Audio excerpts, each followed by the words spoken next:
ஆளுநர் 2.0 வாரிசு தலைவருக்கு போடப்பட்ட ஸ்கெட்ச்.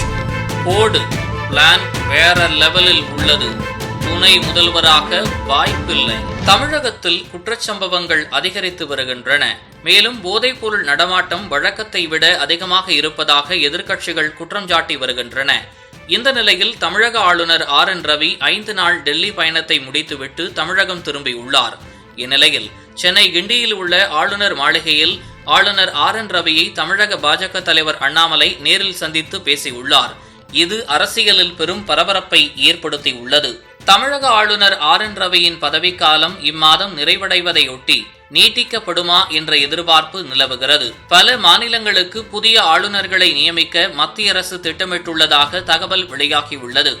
டெல்லி சென்ற ஆளுநர் ரவி பிரதமர் நரேந்திர மோடி, அமைச்சர்கள் அமித்ஷா, கிரண் ரிஜிஜு, தர்மேந்திர பிரதான் ஆகியோரை சந்தித்து பேசினார். இந்த சந்திப்பின் போது தமிழகத்தில் நிலவும் சட்டம் ஒழுங்கு பிரச்சினை குறித்து விவாதிக்கப்பட்டதாகவும் தமிழகத்தில் நிகழும் கொலைகள், கள்ளச்சாராய மரணம் உள்ளிட்டவை குறித்து ஆளுநர் அமித்ஷாவிடம் தெரிவித்ததாக கூறப்படுகிறது.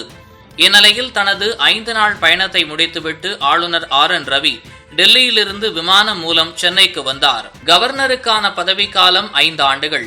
RN ரவி கவர்னராக 2019 ஆகஸ்டில் பொறுப்பேற்ற நிலையில் வரும் ஜூலை 31ஆம் தேதியுடன் அவரது பதவிக்காலம் நிறைவடைகிறது. இதனால் தமிழகத்திற்கு புதிய கவர்னர் நியமிக்கப்படுவார் என்ற பேச்சு அடிபட்டது.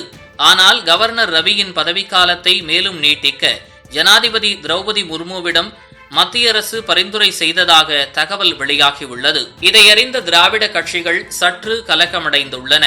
மேலும் தற்போதுதான் உதயநிதியை துணை முதல்வராக கொண்டுவர முயற்சிகள் நடந்து வருகின்றன. ஆளுநர் ரவி சென்று விடுவார், உதயநிதி பதவியேற்பில் எந்தவித பிரச்சனையும் இருக்காது என்ற நினைப்பில் இருந்த திமுகவுக்கு பெரும் ஷாக்காக அமைந்துள்ளது இந்த செய்தி. அமலாக்கத்துறையால் கைது செய்யப்பட்டுள்ள ஜாஃபர் சாதிக் தொடர்புடைய இடங்களில் சோதனைகளை மேற்கொண்டு அடுத்தடுத்த நடவடிக்கைகளில் ஈடுபட்டு வருகின்றது. இந்நிலையில் தற்போது பரபரப்பு மற்றொரு திருப்பம் இந்த விவகாரத்தில் நிகழ்ந்துள்ளது. அதாவது இந்த விவகாரத்தில் ஜாஃபர் சாதிக் கொடுத்துள்ள வாக்குமூலத்தை அடிப்படையாக கொண்டும் அடுத்து கிடைத்துள்ள பல உண்மை தகவல்களை அடிப்படையாக கொண்டும் முக்கிய அரசியல் புள்ளியாக இருக்கும் வாரிசு தலைவரை அமலாக்கத்துறை இந்த விவகாரத்தில் விசாரிக்க உள்ளதாக தகவல்கள் கசிந்துள்ளன. மேலும் பாஜக மாநில தலைவர் அண்ணாமலை ஆளுநர் ரவியை சந்தித்துள்ளது திமுகவுக்கு பெரும் சிக்கலை ஏற்படுத்தியுள்ளது. ஏற்கனவே உள்துறை செயலாளர் அமுதா IAS மாற்றப்பட்ட விவகாரம் தலைமைச் செயலகத்தில் மட்டுமல்ல டெல்லியிலும் பெரும் புயலை கிளப்பியுள்ளது. மேலும் ஆளுநர் ரவி இல்லாத சமயம் பார்த்து தமிழகத்தில் மிகப்பெரிய மாற்றங்களை அறிவித்தார் MK ஸ்டாலின். இது ஆளுநரை மேலும் கடுப்பேற்றி உள்ளது.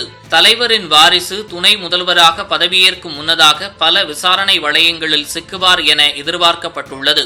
அது மட்டுமில்லாமல் சனாதனம் குறித்த விவகாரத்தில் மன்னிப்பு கேட்காவிட்டால் சிறைக்கு செல்வது உறுதி. புதிய குற்றவியல் சட்டம் மூலம் இந்திய இறையாண்மை, ஒற்றுமை, ஒருமைப்பாடு ஆகியவற்றுக்கு ஆபத்தை விளைவிக்கும் செயல்பாடுகளில் ஈடுபடுபவர்களுக்கு கடும் தண்டனை விதிக்கப்படும் என குறிப்பிடப்பட்டிருக்கிறது. இது வாரிசு தலைவரை கடும் நெருக்கடிக்கு உள்ளாக்கியுள்ளது. இந்த நிலையில்தான் புதிய குற்றவியல் சட்டங்களுக்கு எதிராக திமுக சார்பில் சென்னை உயர்நீதிமன்றத்தில் மனு கொடுக்கப்பட்டது. விசாரணையில் இருக்கும் போதே பட்டாபிஷேகம் நடத்த முடிவெடுத்துள்ளார்கள். இதுபோன்று முக்கிய நிகழ்வுகள், அரசியல் தகவல்களை ஆழமாகவும் மாறுபட்ட கோணத்திலும் அறிந்து கொள்ள மறக்காமல் உங்கள் IND தமிழ் 24x7 பக்கத்தை பின்பற்றிக் கொள்ளவும். உங்கள் ஒவ்வொரு ஆதரவும் இதுபோன்று பல நிகழ்வுகளின் பின்னணியை அறிய உதவும்.